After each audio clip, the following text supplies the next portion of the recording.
चंद्रपूरच्या सत्तेचे खरे किंग मेकर तुम्ही आहे, चर्चा आहे. तुम्ही बाहेर असले तरी काल सगळी सूत्र तुम्ही हलवली आणि भाजपची सत्ता आली. काय इनसाइड स्टोरी काय?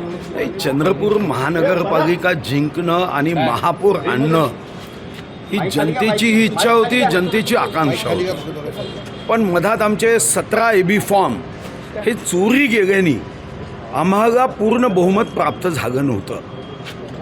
काँग्रेसला सुद्धा पूर्ण बहुमत प्राप्त झालं नव्हतं, स्पष्ट बहुमत प्राप्त झालं नव्हतं. पण आमच्यापेक्षा थोड्या जास्त जागा त्यांच्या होत्या.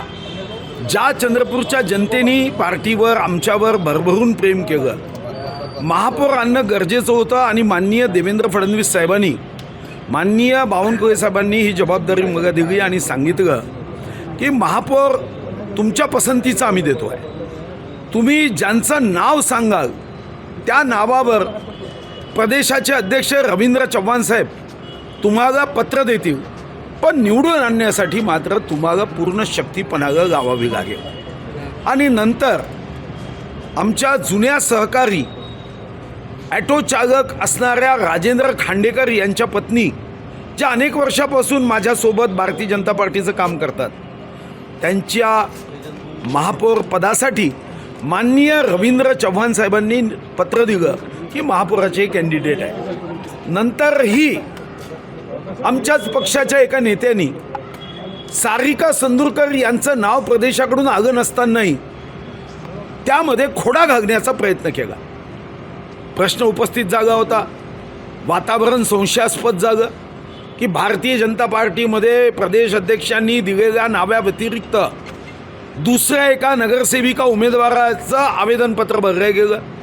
अनेक शंकास्पद वातावरणाने आम्हाला थोडी चिंता होती. पण त्यानंतर सारी 2 दिवस 3 दिवस या संदर्भामध्ये इतर नगरसेवक, अपक्ष नगरसेवक, उभाटाचे नेते संदीप गिरे, प्रशांत दानव, श्री नंदू नागरकरजी यांच्याशी सातत्याने या संदर्भातील चर्चा होती. आणि चर्चेचा सूर होता की आपल्या सर्वांना चंद्रपूरचं देणं लागतं. चंद्रपूरच्या विकासाला जर भारतीय जनता पार्टीचा महापौर नसेल तर केंद्रातला, राज्यातला निधी आणण्यामध्ये अनंत अडचणी येतात. आपलं शहर महाराष्ट्राच्या शेवटच्या टोकावर आहे आणि शेवटच्या टोकावर असणारी या शहराचं महत्त्व आहे. महाराष्ट्राचं वर्णन चांद्यापासून बांद्यापर्यंत केलं जातं. चांद्याविना महाराष्ट्रामध्ये आपण कधीही कल्पना करू शकत नाही. आणि म्हणून इथं आपला महापौर, उपमहापौर असणं गरजेचं आहे. आणि त्या दृष्टीने मग त्यांनीही सकारात्मक सहभाग दिला. लाख बुरा चाहे तो क्या होता है असंच आपण अनुभवलं. काही लोकांना वाटत होतं की भाजपचा महापौर होऊ नये, पण जनतेच्या विकासासाठी हा मला वाटतं की आम्हाला इतर पक्षीय नेत्यांनी सहकार्य केलं. महापौर उपमहापौर झाला आणि त्या नेत्यांनासुद्धा आम्ही विश्वास दिला की आम्ही विकासासाठी कुठेही कमी पडणार नाही, पूर्ण शक्तीने विकास करू. मुख्यमंत्री देवेंद्र फडणवीस आणि उद्धव ठाकरे यांची चर्चा झाल्याची माहिती या संदर्भात होती, काय सांगणार? नाही, मला याची काहीही माहिती नाही. कारण देवेंद्रजींनी अशी चर्चा झाल्याचं कधीही सांगितलं नाही. आणि देवेंद्रजी उद्धव साहेबांशी बोलतात असं कधीही मला सांगण्यात आलेलं नाही. आता भाजपचा महापौर झालेला आहे, ते गुढ उघडून टाका की ते AB फॉर्म कोणी चोरले? नाही, ते तर पक्ष आता त्याची चौकशी करताय. पक्षाच्या चौकशीनंतर 2 गोष्टीची चौकशी होणं गरजेचं आहे. ज्या कोअर कमिटीमध्ये या बैठकीमध्ये हे विषय होतील, एक तर या संदर्भातले AB फॉर्म 3-3, 4-4 देणं. काही प्रभागामध्ये 3-3, 4-4 AB फॉर्म दिले गेले.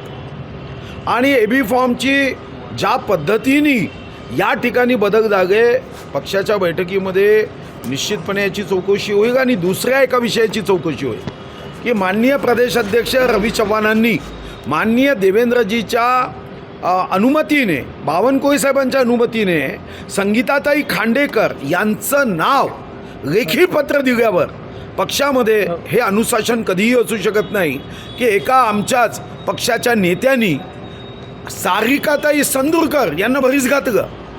म्हणजे उद्या त्यांनी पक्षाचं अनुशासन हीनता करायची. आणि कारण काय द्यायचं तर पक्षांनी दिलेल्या उमेदवाराचा अर्ज बाद झाला तर काय, मग तोच नियम त्यांच्या गटाचे उपमहापौर होते, त्यांचं नाव आलं तर तो नियम तिथेही लागायला पाहिजे होता, मग तिथेही दुसरा फॉर्म भरायला पाहिजे होता, पण असं झालं नाही. तुमचा अंगुळी निर्देश किशोर जोरगेवारांकडे आहे का? तुमचा अंगुळी निर्देश किशोर जोरगेवारांकडे आहे का? ऐसा है, समझने वाले को इशारा काफ़ी है, जनता समझ गई और पत्रकार नहीं समझे तो यार कैसा होगा. हो, हे सगळं ऑपरेशन तुम्ही घडून आणलं, त्याची माहिती महाराष्ट्राचे मुख्यमंत्री देवेंद्र फडणवीस यांना तुम्ही दिली होती का?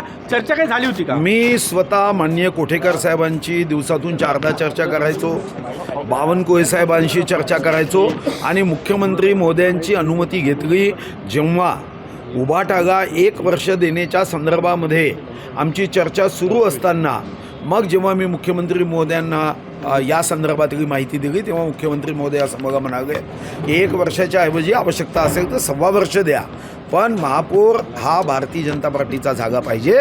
आपल्याला कोणत्याही परिस्थितीमध्ये पहिला महापौर दुसऱ्यांना देता येणार नाही, पण 1 वर्षाच्या ऐवजी 1.25 वर्ष तुम्हाला देता येईल, 4.25 वर्ष मात्र भारतीय जनता पार्टीचा महापौर. भाऊजी, चर्चा झाली होती मुख्यमंत्र्यांसोबत, तुम्ही गटनेता जो आहे तो जोरगेवारांनी मागितला आणि महापौर पदाचा उमेदवार हा तुमच्या गटाचा मागितला होता, काय सांगणार? नाही, मी माझ्या गटाचा महापौर पदाचा उमेदवार मागितला नव्हता. जेव्हा पक्षांनी मला विचारलं की तुम्हाला काय पाहिजे, मी सांगितलं मला काही नाही, मला पक्षाचा कार्यकर्ता पाहिजे, पक्षात जो सेवा करतो, पक्षाचा निष्ठावान आहे, त्याला संधी दिली पाहिजे एवढं मला वाटतं.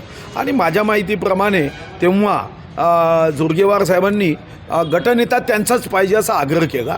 मी मुख्यमंत्री महोदयांना असं म्हणालो आणि कोठेकर साहेबांनाही म्हणालो, ठीक आहे, त्यांची इच्छा गटनेत्याची आहे तर गटनेता देऊन टाका, महापौर आमचा द्या. कारण तेव्हा मला माहिती आहे की महापौर घेण्यासाठी कोणी कबूल यासाठी नव्हतं, तेव्हा महापौर येईल याच्यावर विश्वास नव्हता. आणि जेव्हा आता महापौर झाला तेव्हा मात्र त्यांच्या लक्षात आलं की काहीही होऊ शकतं. भाऊ, चंद्रपूर पॅटर्न हा आता संपूर्ण राज्यात राबवला जाईल का? महाराष्ट्राला या घटनेने नवीन राजकीय दिशा मिळेल असं म्हणता येईल का? ते असं आहे, याचा महाराष्ट्राच्या राजकारणाशी संबंध नाही आणि महाराष्ट्राच्या राजकारणाचा चंद्रपूरशी संबंध नसतो.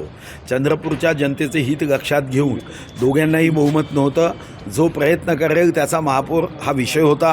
काँग्रेसलाही काहीही 34 काही नगरसेवक त्यांच्या आगे नव्हते, त्यांनाही इतरांची म्हणजे त्यांच्यासोबत नसलेल्यांची मदत घ्यावी लागत होती. त्यांचे स्पष्ट 30च आगे होते, बाकी जी काही मदत घ्यावी लागत होती दोघांना समान संधी होती. आमच्याकडे 24 होते, त्यांच्याकडे 30 होते, आमच्या दोघांनाही स्पष्ट बहुमत नव्हतं. आता संधीचं सोनं जो करेल त्याला संधी साथ देईल, आम्हाला संधीनी साथ दिली. आणि विशेष करून मी संदीप गिरे, नंदू डागरकरजी, श्री आमचे प्रशांत दानवजी, इतर सर्वांचं आणि विशेष करून श्री राहुल पुगलिया यांनी सुद्धा आम्हाला मदत केली. ते जरी काँग्रेस पक्षाचे असले त्यांनीसुद्धा पहिली मिटिंग त्यांच्याच घरी घडवून आणली होती आणि त्यातूनसुद्धा एक चांगलं वातावरण हे आमच्या महानगरात तयार झालं. आणि त्यांनीसुद्धा अपेक्षा एवढी व्यक्त केली की आमचं कुटुंब हे इतके वर्ष जरी काँग्रेसचं असलं तरी जो विकास आम्हाला चंद्रपूरमध्ये हवा आहे तो तुम्हीच करू शकाल, हा विश्वास आम्हाला आहे. म्हणून आमचं हृदय काँग्रेसचं आहे, पण या महापौराच्या संदर्भातली मदत मात्र आम्ही तुम्हाला.